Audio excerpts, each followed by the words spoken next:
ایک رات نہیں، ایک دن نہیں، بلکہ زندگی کی ہر سانس کے ساتھ یاد کیا ہے۔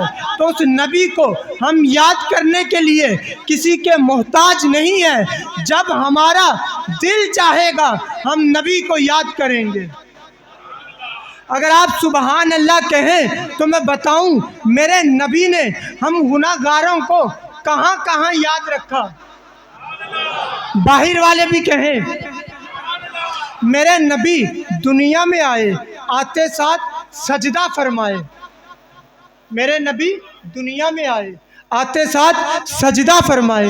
لب ہل رہے تھے، جب سننے والوں نے کان قریب کیے تو آواز آ رہی تھی، اللہ میری امت کو بخش دے، اللہ میری امت کو بخش دے۔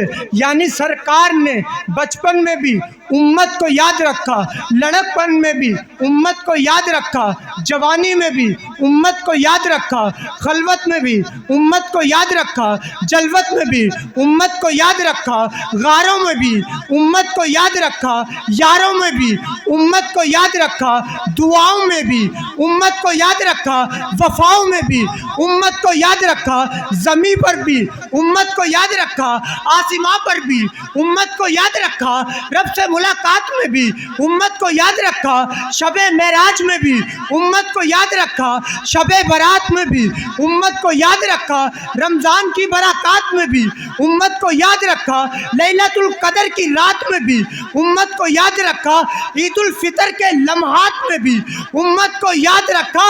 میرے نبی نے جب تک دنیا میں حیات رہے امت کو یاد رکھا، دنیا سے پردہ فرمایا، قبر مبارک کے اندر گئے امت کو یاد رکھا۔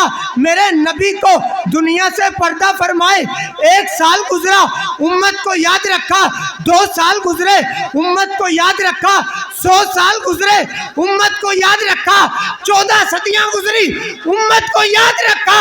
وفا کی بات یہاں پر بھی ختم نہیں ہوتی، بلکہ قیامت کا روز میرے نبی محشر کے میدان میں آئیں گے، سجدہ فرمائیں گے، امت کو بخشوائیں گے، جنت میں ساتھ لے کر جائیں گے۔